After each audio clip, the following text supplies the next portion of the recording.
buenos días, buenas noches, dependiendo del lugar del mundo donde se encuentren. Hoy tenemos un super invitado en nuestro programa del canal Afro. Él es Morid Bonad. Morid, bienvenido a este programa. Muchísimas gracias por la invitación y buenos días a todos los que nos ven desde América Latina y buenas tardes a los que están en España. Es un placer estar aquí para hablar sobre los temas que nos unen. Bueno, pues el orgullo es nuestro de tenerte presente en este importante programa de nuestro canal Afro. Vamos a conocer un poco quién es nuestro hermano Morid Bonad.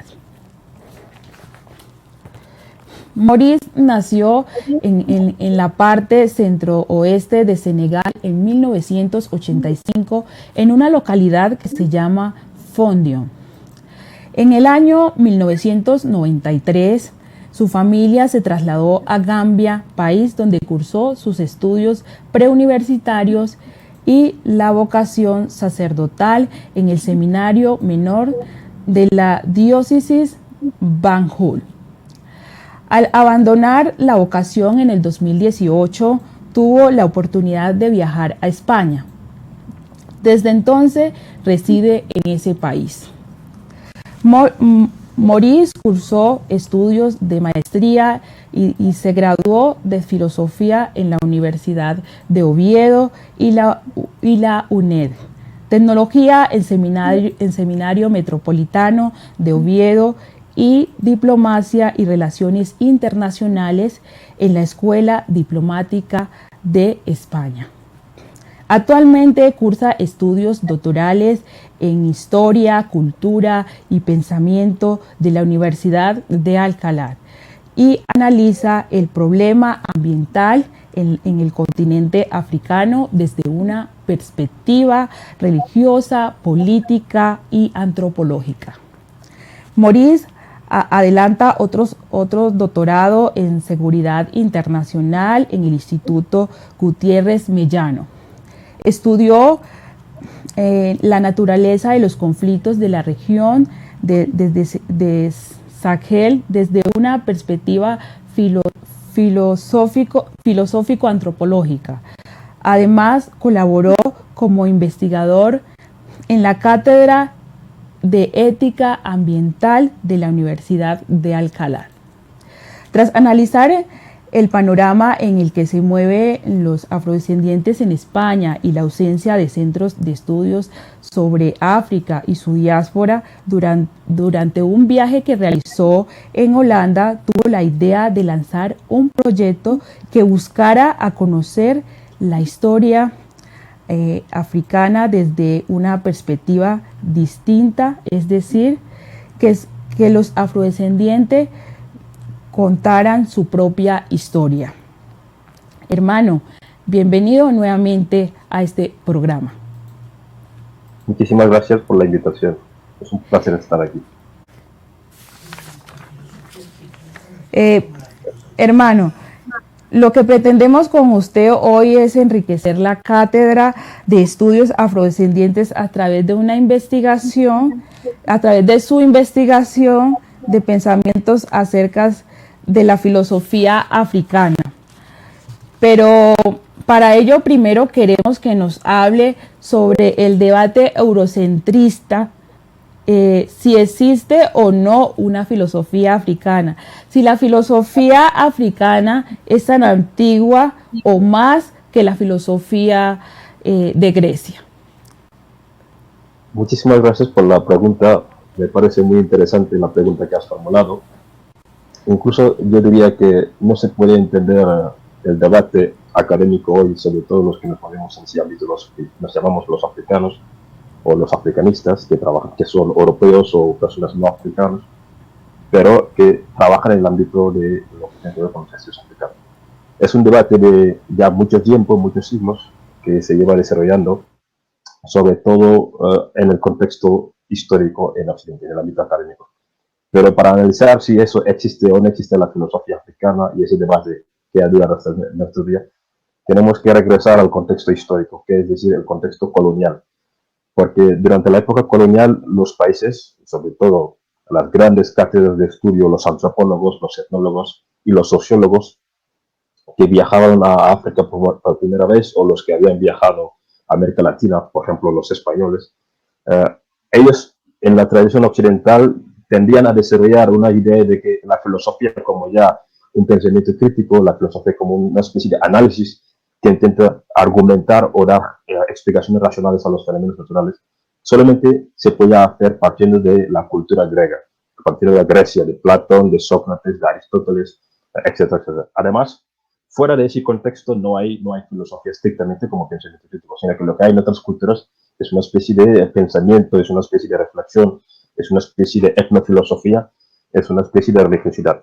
Pero pasa el tiempo y luego con los trabajos de pensadores como Sheikh Anta Diop, Ivan Van Sertima y ya Umutunde, que es alguien muy conocido hoy en día, yo podría incluso decir que es esa voz que está dinamizando ese ámbito de intentar justificar las teorías clásicas, los pensamientos clásicos africanos, sobre todo en la cultura egipcia, diciendo que no, Europa, para justificar su proyecto colonial, tendía a negar cualquier tipo de raciocinio, cualquier tipo de medio de conocimiento en las culturas no europeas. En cambio, los propios griegos habían demostrado que parte de su conocimiento, por ejemplo, Homero, Heródoto, Aristóteles, Platón, si indagas un poco, vas a ver esa influencia que tiene Egipto en la cultura griega, en la cultura de esa época en Grecia, incluso en Roma, de tal forma que no se puede hablar de derecho, no se puede hablar de religiosidad, de astronomía, de ciencia, en ese contexto, sin pensar en esa alianza que se tuvo que desarrollar entre esas culturas y la cultura griega. Por eso, nosotros que trabajamos en el ámbito de la filosofía tendemos a decir que sí hay filosofía africana, pero visto desde una perspectiva académica, como es hoy ya una disciplina consolidada, es una disciplina que es muy joven en comparación con, como podemos decir, la antropología, la sociología, las ciencias de la medicina, etc. Porque es una disciplina que se está construyendo desde la época del fin del colonialismo. Porque una vez que ya terminamos con la época colonial, los pensadores panafricanistas, Sheikh Anta Diop, Kwame Nkrumah, Nyerere, Leopold Sédar Senghor, M. Césaire, etc., van a querer volver a redinamizar la cultura africana, van a querer regresar a la cultura africana porque habían vivido las dramas, las consecuencias, la deshumanización que había hecho el colonialismo, de tal forma que con el fin ya de presentar al hombre africano como un hombre renovado, un hombre con dignidad, un hombre con voz, un hombre que había que aceptar dentro del contexto internacional, empezaron a decir, no, vosotros durante 400 años habéis negado nuestra historia, habéis negado nuestra dignidad, habéis hablado por nosotros, nos habéis infantilizado, incluso llegando a negar que nosotros teníamos historias, teníamos unos valores y tradiciones que duraban milenios, pero hoy vamos a empezar a reflexionar, vamos a empezar a presentar de nuevo que tenemos saberes, que tenemos conocimientos, que tenemos valores que pueden ser universales. Fue en ese marco histórico que ya se volvió a plantear la filosofía africana, que ya se volvió a surgir como debate académico ya, como ya una especie de reflexión que es típicamente africana. Pero aún así, a pesar de que los africanos, los pensadores, estamos trabajando en ese aspecto, hay muchos que siguen pensando de que la filosofía africana no es filosofía en comparación con la filosofía griega, sino que es etnofilosofía. Pero nosotros negamos, decimos que eso es filosofía, porque tiene todos los instrumentos que se necesita para decir que es un conocimiento científico, es un conocimiento racional, es un conocimiento que puede definir la moral, la política, los valores, la ética, de la misma forma que se puede pensar desde el ámbito de la filosofía griega occidental. ¿Cuál es el papel que ha jugado la tradición oral africana? Es que en ese ámbito también hay mucha confusión, porque muchas veces desde el ámbito académico en Occidente, antes de responder voy a poner un poco así, para que la gente que lo va a escuchar lo pueda entender, es que sí, los europeos cuando llegaron a África no vieron unos manuscritos como lo podemos ver en Europa o en otras partes del mundo. Y la mayoría de ellos pensaron que en África no había nada escrito, no había una cultura avanzada, porque como es una cultura típicamente tradicional, donde el conocimiento se pasa de forma generacional, desde abuelo, padre, hijo, por lo tanto van pasándose generacionalmente, y no se escribe, sino que son códigos que se interpretan, que se transmiten así oralmente. los antropólogos, los etnólogos, los historiadores europeos que llegaron a África, al no ver un material tangible que podían comparar con las culturas occidentales, pensaron que no había nada de desarrollo, nada de avance en África. De tal forma que pensaron que, además, eso les llevó a pensar que en África no había cultura. Pero la oralidad, la importancia que tiene en África es que es además, no es una cosa que se limita solamente en el aspecto de la teoría, como podríamos ser la especulación filosófica en el ámbito occidental, que es la metafísica. Fue durante mucho tiempo el espacio de reflexión en Occidente, buscando la identidad, Dios, su existencia, el material, el materialismo, etc. En cambio, en el continente africano, la especificidad que tuvo la oralidad es que fue una especie de identidad y a la vez fue action, fue teoría y fue praxis, porque en la mayoría de las culturas africanas, esa oralidad no es una cosa que ya se plasma como un discurso vacío, sino que es una palabra, es un discurso que crea, que permite generar una acción, que permite generar una conducta moral, que permite generar una conducta ética, que permite generar la organización social, incluso el sistema jurídico. Todo estaba basado en la formulación oral que tienen las sociedades africanas. De forma que la oralidad no es como esa forma en la que se proyecta desde el mundo occidental, como simplemente unas palabras que formulan chamanes o los dirigentes de la sociedad, sino que al ser sociedades dinámicas, sociedades que ya iban pasando sus culturas de generación a generación y además realizándolo de una forma muy, muy sistemática, con sus propios elementos, con sus propios lenguajes y con sus propias realidades, eso le dio una importancia muy, muy, muy, muy, muy, muy importante en comparación con la oralidad como se puede encontrar en otras culturas. Yo aquí puedo recomendar para la gente que quiere seguir investigando sobre ese tema, el papel de la oralidad en la cultura africana. Hay un pensador filósofo senegalés que se llama Mamoussé Diagne. Mamoussé Diagne escribió un texto muy interesante sobre eso. Por lo tanto, si lo buscan, pueden indagar un poco sobre el papel que tuvo la oralidad en la construcción social, en la construcción jurídica, en la construcción moral, en la construcción etnológica, incluso en el concepto de animismo. Hay otro pensador que es de Camerún, que es filósofo también, cuando analiza el problema del animismo, no ya como una salvajada, como nos querían presentar los europeos como el templo del diablo, los rituales satánicos, sino animismo como una forma de regresar a la naturaleza, como una especie de equilibrio, como la naturalización del hombre, el hombre volviendo a humanizarse, porque no es una especie de creencia o de religión donde hay una ruptura entre el hombre y la naturaleza, sino que es una forma de cosmovisión, es una forma de vida, una religiosidad, donde el hombre reconoce su existencia dentro del espacio ecosistema, que él solo no vive ahí, cohabita con otros seres. Por lo tanto, hay una especie de religiosidad, hay una especie de política, hay una especie de ética, hay una especie de moral que tiene en cuenta todas esas cosas. Pero ese animismo no utiliza un lenguaje escrito como lo pueden hacer las religiones monoteístas como la Biblia o la Torá o el Corán, sino que parte de unas formulaciones que tiene que hacer el chamán, que tiene que hacer el dirigente, que tiene que hacer el líder, y son cosas que no se aprenden, sino que se tienen que ir formulando, y además que son palabras que transmiten los ancestros, que transmiten la divinidad, que transmite la naturaleza en ese sentido. O sea, este conocimiento está innato. Sí, se puede decir que sí, se puede decir que es innato y es algo que forma parte de la cultura africana. No se puede hablar de África sin hablar de la importancia que tiene la oralidad en casi todas las culturas. Por ejemplo, la figura del griot. El griot es una figura simbólica que podríamos llamar que es el custodia, el guardián de la historia de su comunidad. Porque en la época, sobre todo en la época de los guerreros, en la época de los reinos africanos, donde había conquistas entre los reinos, cuando las tropas, los ejércitos iban a conquistar, esas figuras simbólicas, los griots, iban con sus instrumentos musicales cantando, encantando, seduciendo al ejército para que puedan luchar, volviendo a contarles las historias de sus ancestros, de sus antepasados, como una forma de vamos a otorgarte una especie de fortaleza moral para que tú puedas ir a cumplir tu deber. En ese sentido, el griot es una figura que narra las historias, que cuenta las leyendas a su pueblo, pero no son leyendas escritas, sino que son leyendas que se transmiten oralmente. Hay una especie de correlación como lo podíamos encontrar en la historia de Grecia, los homéricos, los aidos, una figura aido, que si leéis la Ilíada vais a ver ese tipo de figuras que también están cantando las batallas hípicas que tenían los soldados de Atenas de la época, que iban a conquistar, que iban a luchar. Por lo tanto, su figura era ahí para recordar siempre la historia. Pero en el contexto africano, esa historia lo encarna la figura del griot, pero el griot, su instrumento es la oralidad, su instrumento es la palabra.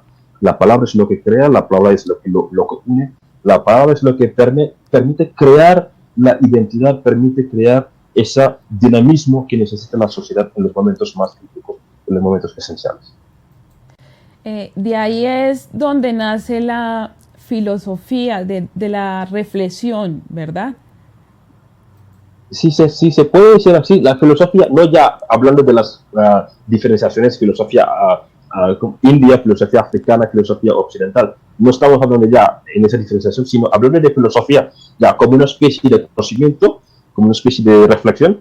Se puede decir que sí, la filosofía también empezó como una práctica oral, porque cuando los presocráticos, Platón, Sócrates, Aristóteles empezaban sus teorías filosóficas, no escribían, sino que lo hacían de forma oral, transmitían su conocimiento de forma oral. Sócrates casi no escribió nada. Todo lo que sabemos, lo sabemos a través de lo que nos ha contado Platón, a través de lo que nos ha contado otros filósofos griegos. Igual forma, en gran parte de África, el conocimiento que tenían los ancestros no estaba escrito, no hay ningún texto que podemos encontrar. Hay muy pocos textos, pero estaba ahí el conocimiento custodiado por unas figuras claves que estaban ahí en la sociedad, que tenían su importancia dentro de la sociedad. Por eso yo diría que sí, hasta la filosofía, su nacimiento, lo hizo a través de la oralidad, a través de la importancia que tuvo la oralidad. Sino que había que esperar hasta el siglo VIII con el descubrimiento de la escritura ya como algo que forma parte de la actividad cotidiana, sobre todo en Egipto, por las transacciones comerciales que se tenían que hacer para realizar las deudas, la medicina, etcétera, etcétera. Eso llevó ya a que los filósofos empezaran a escribir y dar importancia a los textos, a las bibliotecas, a los canones que ya conocemos y como los templos de conocimiento. Por eso, en casi todas las culturas la oralidad jugó un papel fundamental, pero puede variar en función de sus necesidades, en función de sus contextos en las que se había desarrollado. Dicho eso, se puede decir incluso frente a los que dicen que África todo es oralidad, se puede negar. No todo en África es oralidad. También hubo textos escritos. Podemos regresar al Egipto antiguo. Había textos, por ejemplo, los jeroglíficos que tenemos en los templos, en los espacios funerarios, son escritos utilizando unos códigos reflejando la realidad de la naturaleza, pero eran mensajes que se podían descifrar, que se podían contextualizar, que el pueblo podía leer a su forma. Esto era lo que mantenía vivo a los pueblos. ¿Vivos a los pueblos en qué sentido? Porque los pueblos son diferentes. Unos te dirán que los pueblos, su dinamismo fue a través de la guerra, otros te dirán que su dinamismo fue a través del comercio, otros te dirán que incluso su dinamismo fue a través del agua. Por ejemplo, nosotros en el ámbito de la filosofía tendemos a decir que Tales de Mileto tendría a decir que el principio de todo es el agua, pero cuando dice el principio de todo es el agua, no está hablando del agua solamente como un elemento que es fundamental, porque en la Grecia antigua se reconocían 4 elementos: el fuego, el aire, el agua, etcétera, etcétera. Pero el agua aquí, cuando Tales lo está proyectando, está hablando del agua como el sostén, como el pulmón de la vida. Las sociedades antiguas, las grandes metrópolis, cuando se construían, se hacían alrededor de donde existía agua, porque el agua es lo que permitía crear la naturaleza, crear la espiritualidad, los rituales que se tenían que hacer, la pureza, etcétera, etcétera. De tal forma que sí se puede decir que también participa en esa forma a dar vida. Pero yo siempre digo que hay que contextualizar las cosas, cada cosa en función de su contexto histórico, en función también de cada sociedad, porque la importancia que pudo tener el agua en Egipto, por ejemplo, el Nilo es lo que ha dado vida al Egipto. Hoy sí podemos hablar de Egipto como una civilización, Egipto como una cultura, como algo que trasciende más allá de nuestra época, es porque tuvo el Nilo es lo que permitió generar una agricultura, y luego a través de esa agricultura generar un comercio, generar una espiritualidad, generar una religiosidad, una astrología, etcétera, etcétera. De esa forma. Hermano, además, han querido decir que Egipto no era negro. Contextualícenos en este tema. Sí, es que ese proyecto, hoy nadie puede discutir ese tema.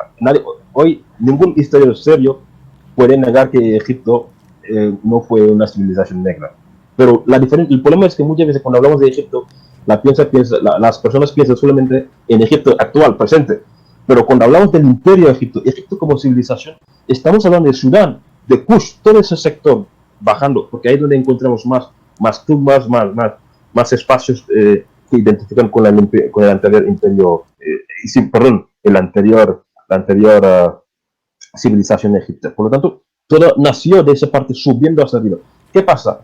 Durante la época colonial, con el fin ya de deshumanizar a los pueblos africanos que iban a colonizar, porque si llega un europeo en esa época y ve esas grandes templos que veía, las grandes obras históricas que estaban ahí en Egipto, no podían aceptar que fueran el resultado de la obra o de la mano de un hombre africano, de un hombre negro. Por lo tanto, para poder justificar un proyecto de dominación, de cosificación, tenían que decir por lo menos que vosotros no habéis construido eso, no habéis creado eso. Esto lo habían creado una población de mezcla, unos incluso llegaron a considerar fue el resultado de la mezcla de los mesopotámicos, de los babilonios o de los propios europeos que estaban ahí.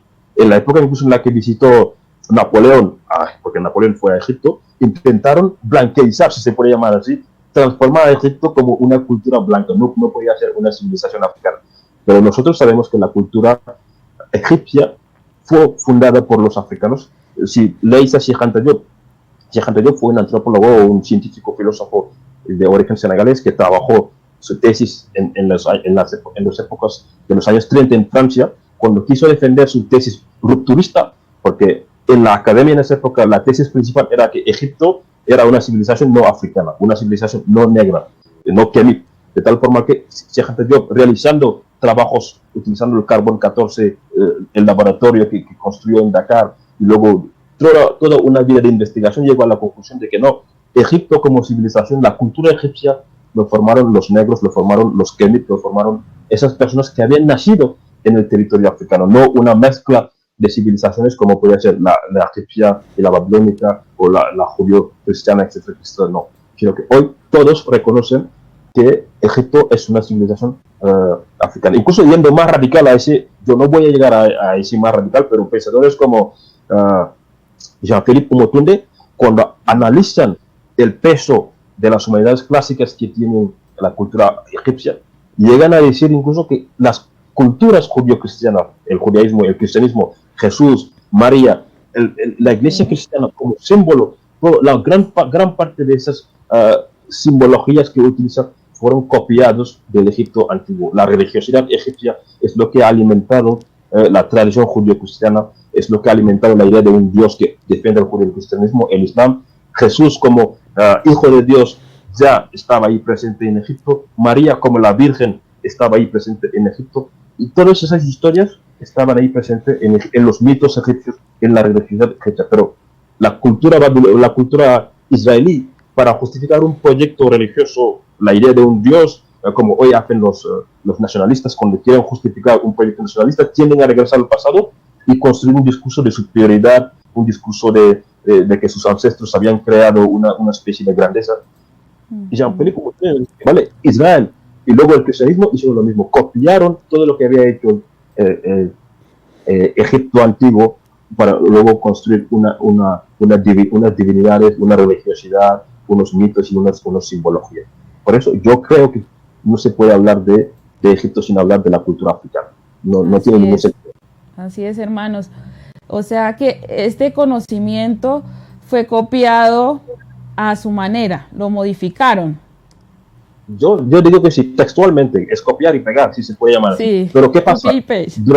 Durante 400 años se nos había lavado el cerebro diciendo que no, vosotros los negros no habéis construido nada, sois una población, una comunidad salvaje, una población retrógrada, por lo tanto no habéis creado nada. Pero con el paso del tiempo, utilizando los argumentos y la nueva tecnología que nos ha permitido realizar avances científicos más conformes que ya nadie puede discutir, hemos llegado a la conclusión de que cuando hablamos hasta la humanidad, el nacimiento de la humanidad nació los primeros hombres nacieron en África. Egipto es la primera civilización. la ciencia, la medicina, la tecnología, la religiosidad, la espiritualidad, si se puede hablar así, todo tuvo su génesis en Egipto. Pero el proyecto colonial, como hace cualquier tipo de proyecto político que intenta cosificar, siempre tiende a construir un discurso falacioso, un discurso de superioridad racial, igual que lo quiso hacer en Alemania Hitler para justificar su barbarie, empezó a justificar la teoría de una raza aria, de una raza superior, cuando eso es una falacia, no existe, porque los antropólogos de la época de Hitler, para decir que nosotros somos una raza superior, empezaron a construir un discurso en base a que nuestros cráneos, los cráneos europeos, por su configuración, eran mejores que los cráneos africanos. Por lo tanto, como eran cráneos diferentes, o incluso por la fisionomía, el aspecto físico, los africanos no podían ser inteligentes. Y eso les llevaba a justificar el colonialismo, la esclavitud, el salvajismo que hemos podido leer a lo largo de la historia.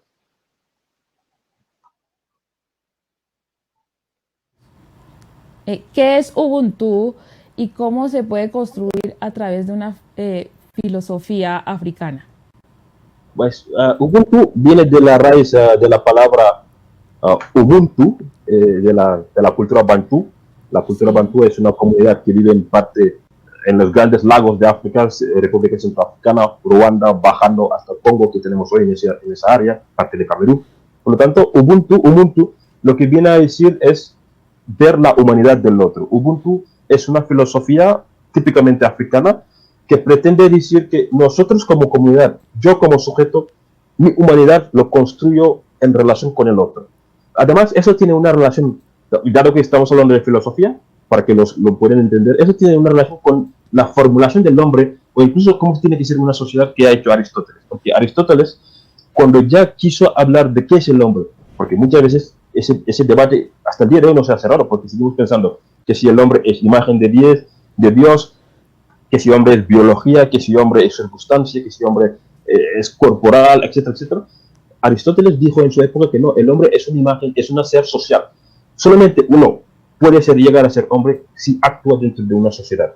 En ese sentido, Ubuntu, como filosofía, lo que viene a decir que hay que ver el aspecto humano de cada ser, de cada individuo. Pero el aspecto humano de cada individuo no es solamente decir, yo te reconozco porque tú existes, sino que es un reconocimiento tanto en las palabras, tanto en las acciones, para crear una humanidad. Esa humanidad es el contexto social a través del cual todos se encuentran. Por eso, cuando se tiende a hacer un reduccionismo para explicar que es Ubuntu, muchas veces se tiende a decir que Ubuntu es yo soy porque tú eres. Pero yo tiendo a ir más allá, diciendo que Ubuntu es la capacidad de dignificar al otro, es la capacidad de ver qué es humano en el otro, de forma que tú mismo, al reconocer que el otro es humano, te estás humanizando. Porque si no reconoces que el otro es humano, tú no puedes crear una humanidad, tú no puedes llegar a ser humano. Por lo tanto, ese acto de reconocerse mutuamente es lo que permite crear una sociedad, es lo que permite crear un pacto social, es lo que permite crear un contrato social, si se puede utilizar el lenguaje de Rousseau. Porque si no hay un contrato social, si no hay un reconocimiento, vamos a crear unas sociedades de dominación, de cosificación, unas sociedades de darwinismo social, donde quien tiene más fuerza va a querer explotar a los más débiles. Lo mismo se aplica también en cuanto a la relación entre el hombre y la naturaleza, porque en las sociedades modernas, las sociedades tecnificales, hay una ruptura. Si en la cultura africana, la cultura Ubuntu, la cultura Bantu, el hombre al vivir en el cosmos, en el ecosistema, no dice que este ecosistema me pertenece a mí solamente. Tengo que cosificar a los animales, maltratar, destruir los ríos, las plantas, etc., sino que tiene que ir en función de un equilibrio. Pero las culturas tecnificadas te dicen, no, ahora hay una ruptura. Yo, como hombre, al romper con la imagen de un dios superior y transformarme en un semidios, tengo que dominar. La naturaleza ya es un objeto externo que está ahí, que yo tengo que cosificar, que yo tengo que controlar. Y eso es lo que ha llevado a una cultura de industrialización, a una cultura de consumo, a una cultura de dominación que hemos visto. Contraria a esa cultura, nos plantea Ubuntu una cultura típicamente diferente. Ubuntu ahí dice, no, la naturaleza, los animales, las plantas, el cosmos, el hombre, son seres, aunque no humanos, pero que hay que reconocer, hay que respetar y hay que aceptar para que todos podamos ser Ubuntu.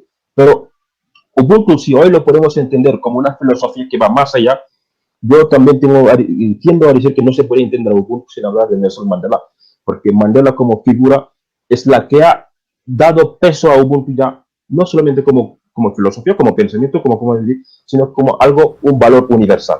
Porque si recordáis, Mandela durante mucho tiempo sufrió las injusticias por un régimen de apartheid en Sudáfrica, encarcelado de 27 años, con todas las violaciones posibles que tuvo que sufrir.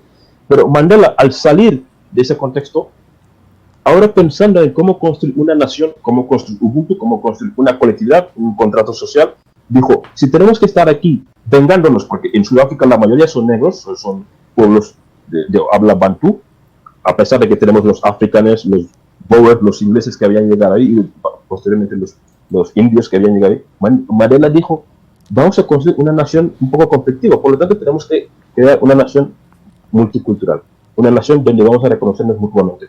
Y para crear esa nación, un contrato social de cohabitación, de aceptación, recurrió al Ubuntu, al concepto de Ubuntu, es vernos, reconocernos y aceptarnos mutuamente. Eso es lo que ha dado a Ubuntu su simbología que tiene hoy a nivel mundial, su importancia que tiene hoy a nivel global, como una ética, como una forma de organización social más acorde con los valores humanistas. Pero si se quiere resumir, se puede decir que Ubuntu es una filosofía no simplemente teórica, como tiende a pasar en las culturas occidentales, sino que también es una filosofía práctica, es praxis, es diálogo, es comunicación y a la vez es acción. ¿Se puede hablar de Ubuntu como el pensamiento sistémico de hoy?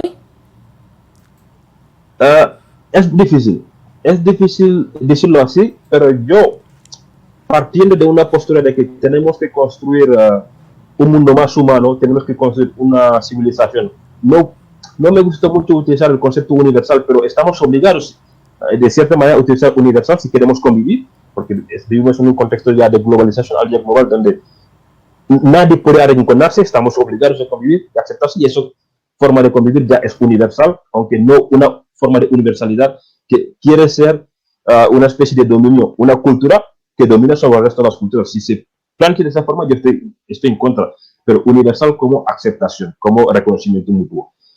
Pero dicho esto, como lo que has planteado, yo creo que va a ser muy difícil plantear a Ubuntu de esa forma, pero planteando desde una perspectiva de convivencia, de ética universal, yo creo que sí, porque los valores que proyectan Ubuntu son casi las mismas que proyectan la ética kantiana, que es no ver al otro como un medio, sino verlo como un fin. Porque la ética kantiana lo que nos quiere decir es que tenemos que construir un mundo donde no vamos a explotarnos mutuamente, donde no vamos a estar guerreando mutuamente como habían hecho durante mucho tiempo los estados en Europa y siguen haciendo algunos países más potentes contra los más débiles. Pero Kant, al formular su ética, su forma, su proyecto social, venía a decir que podemos crear una humanidad, podemos crear una forma de aceptarnos y de respetarnos mutuamente. En ese sentido, yo creo que también el Ubuntu puede ser un instrumento, un sistema importante para crear un proyecto global, para crear un proyecto universal, para crear un proyecto pacifista, sobre todo, de reconocimiento y de aceptación. Y más todavía para luchar contra la violencia. Cuando hay Ubuntu, ya no podemos hablar de violencia, porque si reconoces a alguien, le dignificas, le das su espacio, no puede haber violencia, sino tiene que haber una especie de paz perpetua. Bueno, pues pasemos ahora al tema del panafricanismo. Cuéntenos cuál es el papel que debe jugar el panafricanismo. El panafricanismo es muy interesante y yo creo que muchos me lo han dado por muerto. Por ejemplo, hoy cuando hablamos de panafricanismo desde el ámbito académico, algunos dirán, no, el panafricanismo nació en el contexto de las luchas por las independencias. Cuando Sékou Touré, Léopold Sédar Senghor, Kwame Nkrumah, Nyerere, etcétera, etcétera, luchaban para tener una especie de autonomía, para decir, nosotros como africanos ya vamos a tomar el destino, vamos a tomarnos nuestro destino, autogobernarnos y gestionarnos por nuestra cuenta. En ese contexto, no tenían otro argumento que hacer que la unidad, el federalismo, porque ese es el proyecto que había propuesto pensadores como Kwame Nkrumah, Cheikh Anta Diop, etc., de que África no se puede fragmentar, o la diáspora africana no se puede fragmentar. Tenemos que unirnos. Pero eso ha dado una tradición de pensamiento típicamente negroafricana, en la literatura, en la poesía, la música, las artes, etc. De tal forma que, para dar peso a ese panafricanismo, en los años 60 se creó el primer festival de las artes negras en Senegal, en Dakar. Leopold Sédar Senghor, M. Césaire, Gontran Damas y todos los grandes intelectuales de la época se reunieron en Dakar para dar a conocer, dar un peso a la cultura africana. Como para decir ya, hemos pasado 400 años de negación, 400 años de infantilización, diciendo que no tenemos cultura, no tenemos arte, no tenemos nada, pero aquí presentamos al mundo algo que es típicamente nuestro, algo que es propio. Pero el panafricanismo, para mucha gente hay decepción porque tenía que ser un proyecto político capaz de sacar a África, su diáspora, de las miserias y de las consecuencias que estamos viendo. Sobre todo, vemos lo que pasa en Haití. M. Césaire ha reflexionado mucho sobre el problema de Haití, pero no ha conseguido, a lo largo de estos 60 años, poner las bases para romper con esa cultura de esclavización, con esa cultura de dominio. Ni siquiera crear un proyecto federal tan importante como podía ser la Unión Africana, como ya un símbolo de unidad, etcétera, etcétera. Más bien, es un proyecto que todavía ha decepcionado. Por eso yo, cuando tiendo a analizar el panafricanismo, tiendo a decir que el panafricanismo no puede seguir siendo ya un instrumento folclórico, no puede seguir siendo un instrumento de competición con el mundo exterior, sino que tiene que ser un instrumento de reflexión académica, de reflexión intelectual, un instrumento donde ya vamos a repensar la historia africana, escribir la historia africana, dar voz a los propios africanos, porque la mayoría de las historias que aprendemos en la universidad, en el colegio, o que aprendemos a nuestros hijos, lo que sea, en torno, son historias que no habíamos escrito nosotros, son historias que han escrito los blancos o otras personas. Cuando nosotros hoy tenemos los instrumentos, tenemos los mecanismos para sentarnos y escribir la propia historia africana sobre su diáspora, la vitalidad que tiene la cultura africana, y no tenemos que esperar que nos lo dicten desde el exterior. Por eso yo digo que eso ha de ser hoy el papel del panafricanismo. Volver a sentarse, reflexionar sobre los desafíos que están pasando los africanos, los afrodescendientes, el continente africano, todo lo que tiene que ver con la cultura africana y presentar a África con una imagen renovada, con una voz potente, dinamizar a su juventud, pero no podemos estar ahí siempre pensando sobre el colonialismo, mientras que el mundo camina hacia el progreso, mientras que el mundo se va y nos deja atrás. Por lo tanto, estamos llamados a repensar el panafricanismo, a planificarlo, a ir más allá incluso de las fronteras físicas, por ejemplo, como estamos haciendo aquí ahora. ¿Por qué no decir los gobiernos africanos empezar a buscar las formas de colaborar con los afrodescendientes que hay en América Latina o en el Caribe, etcétera, etcétera, etcétera? Se puede lograr.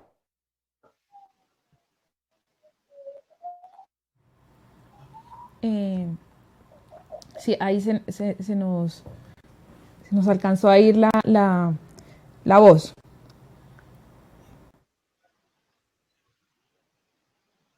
¿Qué papel juega el sistema económico? Pues ese papel lo sabemos. Todos los que analizamos la historia sabemos que ya es desde la revolución industrial hasta nuestros días estamos bajo el yugo de la economía, estamos bajo el yugo de la tecnología. Por lo tanto, es un sistema que no afecta solamente a los africanos, es un sistema que ya afecta a toda la globalidad, a todo el mundo. Porque el hombre, desde que se tecnificó, ya se ha posicionado como un semidios, como alguien que tiene capacidad de hacer lo que le da la gana y no piensa en las consecuencias de sus actos. Pero el mayor drama vino con el fin de la Guerra Fría. Una vez que, porque yo no estoy justificando esa competición de la Guerra Fría, no lo estoy justificando para nada, pero por lo menos fue una época de equilibrio, de fuerzas. Un momento donde podía haber dos tendencias. Si no te gustaba el sistema capitalista, podías ir por el sistema socialista. Pero una vez que ya se logró derrotar el sistema soviético, y luego quedándose únicamente el liberalismo, el capitalismo, un sistema donde lo único que prima es el dinero, la ganancia, la economía, hemos creado un sistema salvaje. Hemos creado unas instituciones que dejaron de pensar sobre el bienestar de los hombres, sobre el bienestar de la sociedad, y empezaron a pensar sobre cómo fortalecer ese sistema, cómo dar más peso a las instituciones económicas. Wall Street, hemos visto las consecuencias en los años 20, una crisis catástrofe, en los años 70, crisis del petróleo, crisis otra vez económica 2007-2008, y hasta el día de hoy estamos viendo las consecuencias. Por eso, yo digo que el problema de la economía no afecta solo a África o los países en vías de desarrollo, sino que afecta a todo el mundo. Pero la diferencia reside en que mientras que Occidente sabe que necesita los recursos primarios de esos países, porque Occidente no tiene los recursos, solamente tiene la tecnología, y para alimentar su economía tiene que recurrir a esas tecnologías, tiene que crear un sistema de cosificación, un sistema que le va a permitir perpetuar 400, 500 años de esclavitud y de usurpación. Eso le ha llevado a crear unas instituciones donde, en vez de utilizar ya la violencia, en vez de utilizar ya las armas, como se podía hacer en la época colonial, ahora utiliza unos mecanismos, unas políticas para asfixiar a los pueblos, para asfixiar a las comunidades, con el fin de subyugarlos para que sigan siendo pobres, cada vez más pobres, de tal forma que mientras que sigan siendo pobres, van a seguir dependiendo, van a seguir necesitando. Y eso va a ser una tendencia donde va a ser muy difícil romper con la dinámica. Eso va a llevar a los pueblos que sigan siendo controlados, esclavizados, manipulados. Y además, si tienes que recurrir a esas mismas instituciones para que te den más deuda, estás hipotecando tu futuro, estás hipotecando el futuro de muchas generaciones. Tenemos que mirar el caso de Haití. Haití como la primera república negra, la primera república que de haber utilizado toda la libertad posible podía llegar a ser un estado potente, pero cada vez más con las políticas que han ido haciendo con Haití, Haití se ha convertido en uno de los países más pobres, más desgraciados, y vemos las consecuencias que está sufriendo. Una inestabilidad política. Eso también se pasa en los países del sur, sobre todo en África. Un continente que tiene muchos recursos, una población juvenil, dinámica, que tiene todos los recursos naturales para poder salir de la miseria, pero tarda en salir de esa dinámica, en parte responsable los africanos, pero en parte por ese sistema económico, por ese sistema de Bretton Woods, por ese sistema de comunidad internacional que es muy humano, que sigue asfixiando y dominando y no dejando ninguna maniobra a los dirigentes que tenemos muy facilitado. Hablemos del papel de la educación para la liberación del pueblo afro. Es que Mandela, volviendo al Ubuntu, porque Mandela, no podía hablar de Ubuntu sin hablar de Mandela, Mandela hablaba de que la importancia o la mejor forma para desarrollar nuestros países, sobre todo el continente africano, es potenciando el sistema educativo, educando a las personas. Yo lo suscribo totalmente. Creo que África, en estos contextos en los que estamos viviendo, incluso en los países del sur, en estos contextos en los que estamos viviendo, la vía más rápida para salir de la miseria, para salir de las desgracias, es educando a la población. Porque una vez que se logre educar a la población, estamos dando instrumentos para tener nuestra autonomía. Porque ya vamos a tener la capacidad para dialogar cara a cara con el mundo que nos está dominando. Porque si yo miro hoy, en mi propio caso, yo como un joven intelectual africano que haya estudiado en Europa, no tengo ningún complejo para decir al blanco, para decir al occidental lo que yo pienso. A lo mejor mis abuelos, mis antepasados sí tenían ese complejo, porque no tenían la formación, no tenían las competencias, ni siquiera la información, ni siquiera sabían lo que estaba pasando. Pero un joven africano preparado, un joven de un país del sur preparado, ya le estás potenciando, le estás dando su autonomía, le estás dando su independencia. Una vez que alcanza su independencia, va a poder participar en el progreso de su comunidad, va a poder participar en el desarrollo de su sociedad y ya no va a tener complejos. Porque yo tiendo a pensar que más allá incluso de la pobreza, de las desgracias, de la cosificación, del colonialismo o pseudocolonialismo, etcétera, etcétera, uno de los dilemas o los problemas que tenemos que tratar con urgencia es el colonialismo psicológico, es el colonialismo mental, porque nos han formateado de tal forma que seguimos pensando que todo lo que tiene que ser bueno para nuestros países tiene que venir del exterior. Todo lo que tiene que ser importante para la posibilidad de avanzar lo tiene que fabricar el chino o el occidental, el árabe. En cambio, dentro de nuestras comunidades tenemos a gente con capacidades, tenemos a gente con los instrumentos. Lo único que falta es potenciar. Y esa potenciación se tiene que hacer a través de la educación. Pero cuando hablo de educación, no estoy diciendo que tenemos que copiar el modelo occidental, un modelo elitista, un sistema donde solamente forma unos pocos para seguir perpetuando el mismo sistema de corrupción, de nepotismo, de robar, en vez de inyectar a los recursos donde se tiene que hacer. Sino, cuando hablo de educación, implica los valores, regresar a esos mecanismos ancestrales, a esas formas de pensar, de vida, formas de actuar que tenían en cuenta los intereses colectivos. Por ejemplo, Ubuntu, el concepto de teranga, las filosofías africanas, las tradiciones africanas siempre primaban el interés colectivo por el interés del individuo. Pero cuando llegó el colonialismo, ha formado una especie de élite o pseudo-élite, pseudo-intelectuales, que una vez llegaron al poder y mamaron del prestigio, empezaron a olvidar de sus valores ancestrales, de sus culturas, de la importancia de preservar el bienestar colectivo, etc. Tal forma que, para romper con esa dinámica, tenemos que educar, tenemos que volver a educar, pero no significa regresando a copiar el modelo occidental. Podemos sentarnos y mirar qué podemos enseñar a nuestros hijos, qué podemos enseñar a nuestros hermanos, qué tiene de bueno África que podemos dar a los jóvenes, de tal forma que incluso cuando están con un chino, con un blanco, con un árabe, no se va a sentir acomplejado, porque cuando un chino le dice, vosotros pisoteáis los derechos humanos, le puede contestar sin vergüenza, decirle, nosotros en África tenemos unos códigos que ya respetaban los derechos humanos. Vosotros no respetáis a las mujeres. Dice, no, nosotros en la cultura africana, la mujer tiene su papel, la mujer es valorada. Solamente que con la llegada del colonialismo, con la llegada de una cultura patriarcal, el judio-cristianismo, ya se transformó esa cultura y luego los hombres se convirtieron en machistas, en maltratadores, etc. Pero cuando hablamos de tradición típicamente africana, la mujer siempre tuvo su papel, respetada, honrada y ha dado su papel en la comunidad.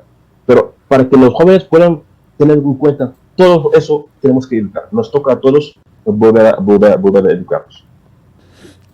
Maestro, usted ha dicho que no solo de la actividad política se puede liberar al pueblo negro. ¿Qué quiere decir con esto? Es que muchos te dirán que las luchas se hacen por la política. Estoy de acuerdo. El combate democrático se hace a través de la política. La representación es una política. El sistema representativo es político. La justicia social es política.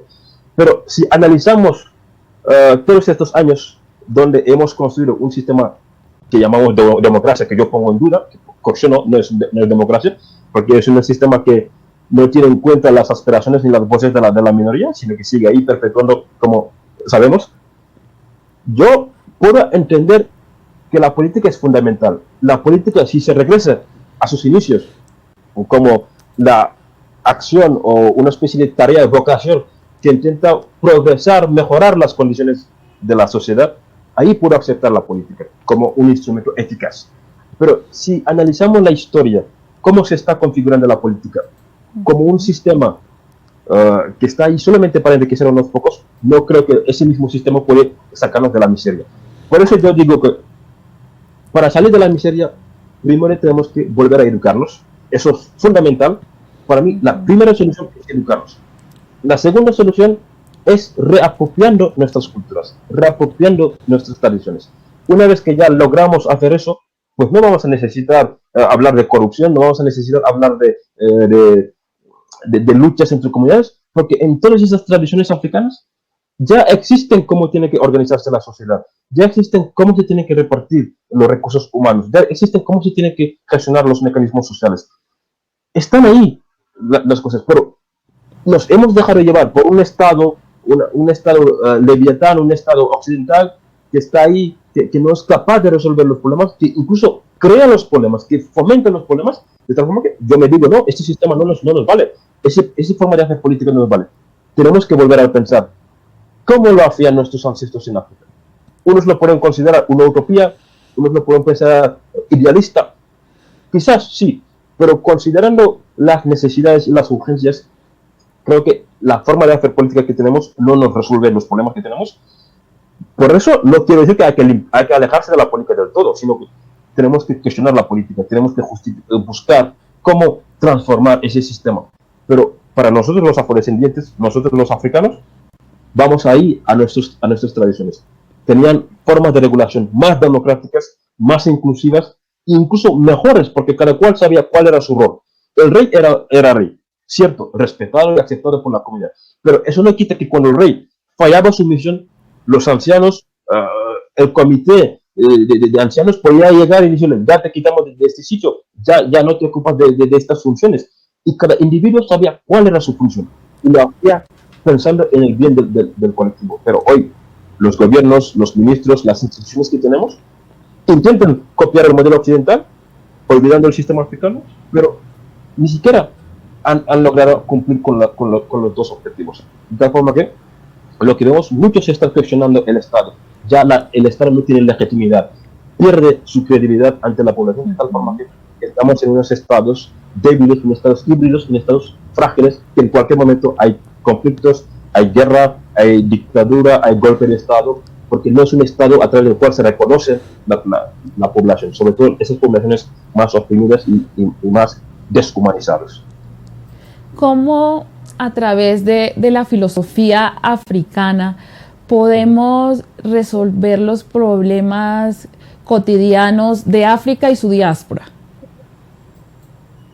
Es fácil. Por ejemplo, ¿qué es la filosofía en primer lugar? La filosofía, si se analiza, es una reflexión crítica.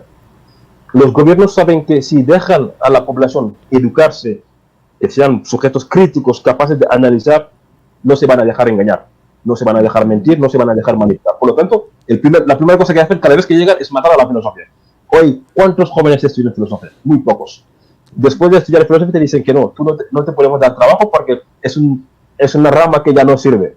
De tal forma que la gente está pensando, estudio filosofía y luego me quedo en el paro, o estudio otra cosa y luego tengo trabajo. Tú estudias una cosa y luego te conviertes en un simple trabajador, en una máquina que contribuye a desarrollar ese sistema. En cambio, esos individuos que hayan estudiado la filosofía, aunque no van a llegar a ser millonarios, pero por lo menos son sujetos capaces de decir no, de criticar el sistema, de poner en duda las cosas que pueden perjudicar a todo el mundo. Partiendo de esa base, si en África ya regresamos a la filosofía africana, pues tenemos casi todas las soluciones, porque lo que va a hacer es, vamos a tener a individuos críticos que no van a aceptar que los gobiernos nos están mintiendo, que nos están manipulando, que nos están estafando, que están robando. Eso es una primera base. Además, regresando a la filosofía africana, que son los valores, la solidaridad, el compañerismo, el trabajo, la dignidad, pues eso nos puede ayudar a limitar con las tensiones que tenemos cotidianamente. Tensiones sociopolíticas, la miseria, el hambre, porque cuando un dirigente ocupa un espacio como líder y a la hora de trabajar piensa en los valores filosóficos africanos, va a decir, pues este dinero que me han dado no es mío, es para inyectarlo en la comunidad y lo aplica ahí. Cotidianamente lo puede aplicar ahí. Pero si tú dejas esos valores y estás pensando en otros valores que quieres aplicar en una cultura típicamente ajena, pues ahí es donde viene el choque. Porque nuestros dirigentes muchas veces lo que hacen es, tienen una realidad, pero quieren copiar otra realidad típicamente diferente para inyectarlo o para implementarlo en su sociedad. Y eso lleva al fracaso. La población no se identifica, vienen las guerras, vienen los conflictos, vienen las tensiones, las confrontaciones, etc. Además, hay un filósofo senegalés que se llama Souleymane Basil. Él tiende a decir que en nuestra era en la que estamos viviendo, los africanos, si puedo meter ahí la filosofía africana, tiene que estar presente en todos aquellos temas que afecten a la humanidad.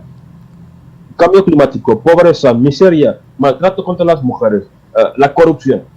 Pues la filosofía tiene que dar su voz. La filosofía africana tiene soluciones para esos problemas.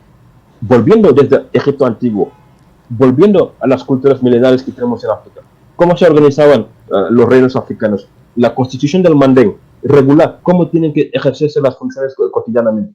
Todo eso son actividades que están ahí que nos ofrece la filosofía. Pero los gobiernos, los dirigentes saben que una sociedad crítica significa que ellos no van a tener la posibilidad de seguir con sus juergas, con sus trampas, por lo tanto, lo primero que hacen siempre es matar al sistema educativo.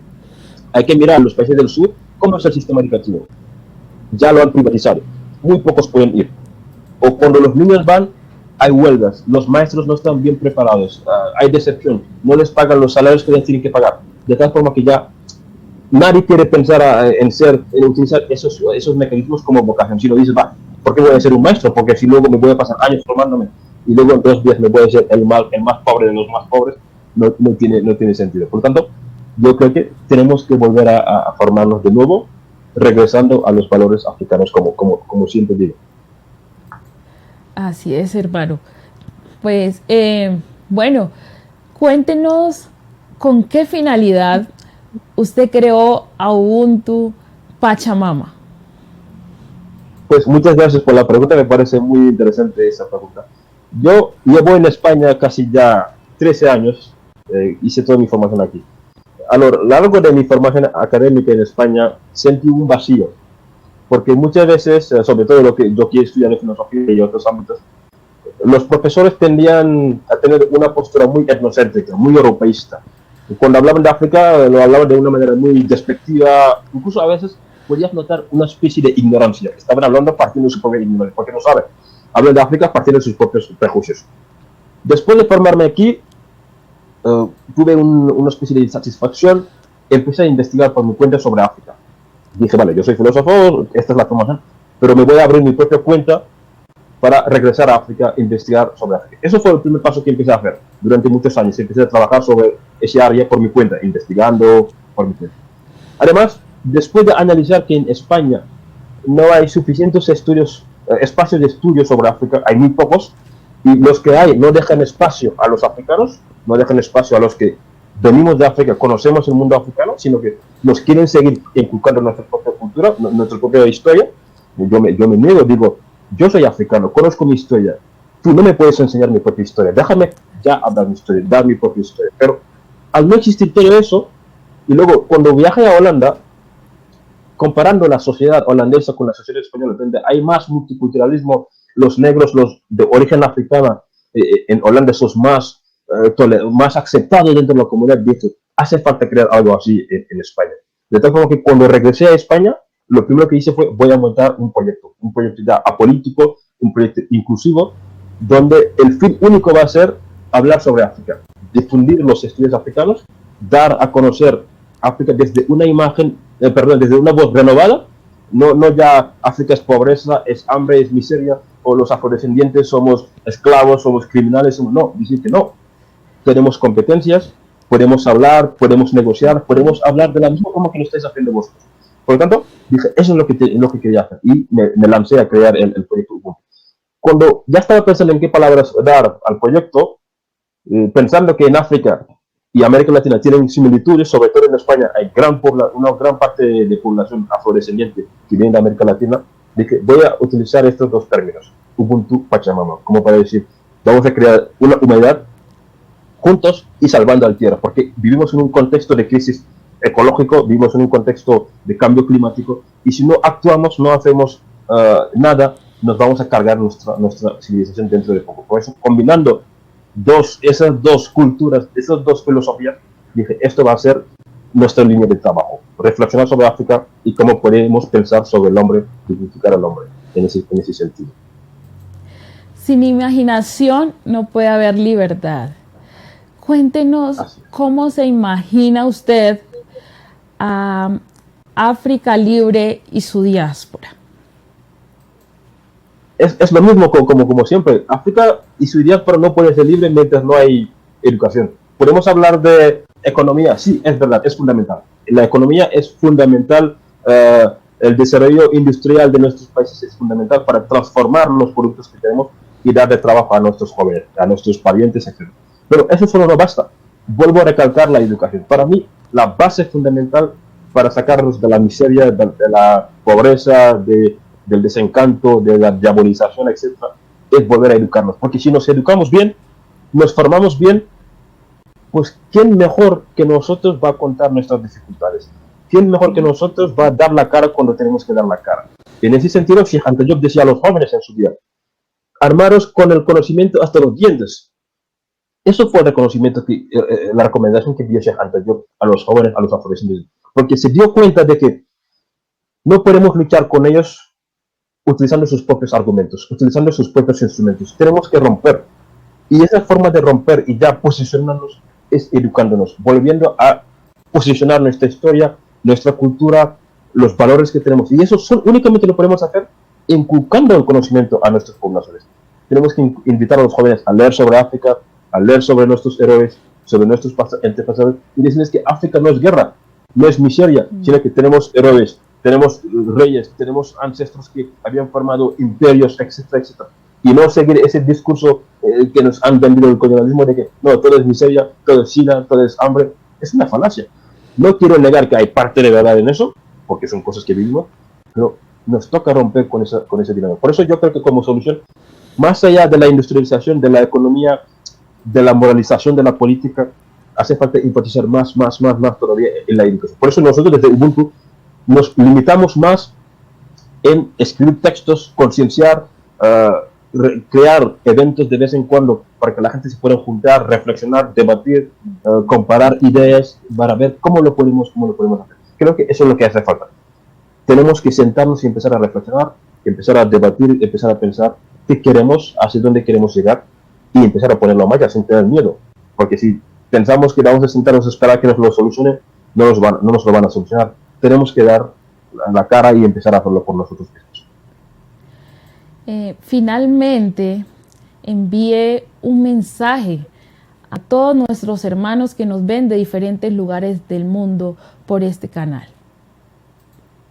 Pues lo primero, yo de verdad quiero dar las gracias a vuestro canal, y sobre todo alabar la actividad que estáis realizando, me parece loable. También la comunicación es educación. Estáis haciendo un trabajo fundamental porque para que la gente pueda educarse, concienciar, necesitan la información. Por eso me parece la apuesta que habéis hecho.